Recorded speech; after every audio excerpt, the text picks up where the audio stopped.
இன்றைக்கி நம்ம வீட்டிலையே தயிர்லேருந்து எப்படி வெண்ணெய் எடுக்கலாம், மசாலா மோர் எப்படி செய்யலாங்கிறது ரெண்டையும் பார்க்கலாம். அதுக்கு ஒரு 1/2 லிட்டர் பாலை புற போட்டு தயிர் ஆனதுக்கப்புறம் ஃப்ரிட்ஜில் எடுத்து மிக்சியில் போட்டு எடுத்துக்கலாம்.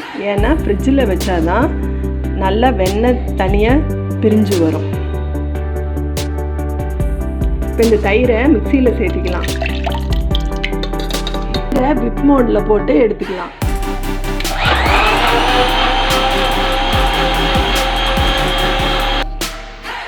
இப்போ இந்த வெண்ணெய் நல்லா உருண்டு வந்திருக்கிறத பாருங்கள்.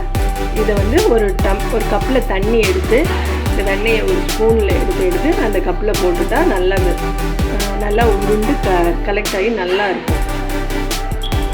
இப்போ இது ஸ்பூன் வச்சு இதை அப்படி கலெக்ட் பண்ணி ஒரு கப்பு தண்ணியில் இதே போடுங்க.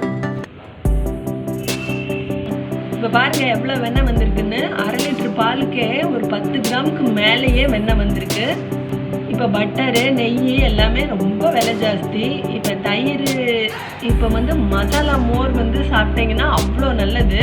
இப்போ வீட்டில் தயிரை போட்டு இப்படி வெண்ணெயும் எடுத்துக்கலாம், மசாலா மோரும் செஞ்சுக்கலாம். ரொம்ப எக்கனாமிக்கலாக இருக்கும். இப்போ நம்ம வெண்ணெய் எடுத்தாச்சு, மோர் ரெடி ஆயிடுச்சு. இதை மசாலா மோராக எப்படி செய்யறதுன்னு பார்க்கலாம். இப்போ மோர் கூட அரிஞ்சு சேர்த்துறதுக்கு பச்சை மிளகாயும் கொத்தமல்லியும் அரிஞ்சு எடுத்துக்கிறோம். 2 கொட்டு கருவேப்பிலை, 2 இன்ச்சு இஞ்சி, இது ரெண்டையும் ஒன்றா அரைச்சி எடுத்துக்கலாம்.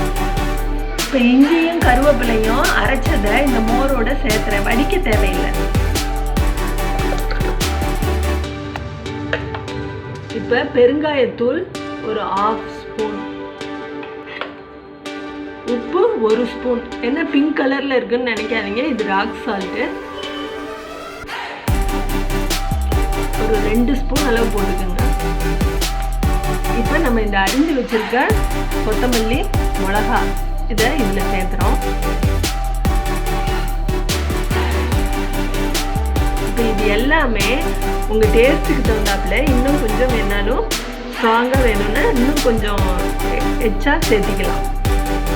இப்போ வெண்ணெயும் மசாலா மோரும் ரெடி ஆயிடுச்சு. மசாலா மோருக்கு இன்னும் ஸ்ட்ராங்காக தேவைப்படுறவங்க இதுலேயே டபுள் த டைம் எல்லா பொருளையும் ஆட் பண்ணிக்கிங்க. நல்லா தண்ணியும் இன்னும் 2 டம்ளர் ஊற்றிக்கலாம். ட்ரை பண்ணி பாருங்கள். இன்னொரு டேஸ்டியான ரெசிபியில் உங்களை சந்திக்கிறேன்.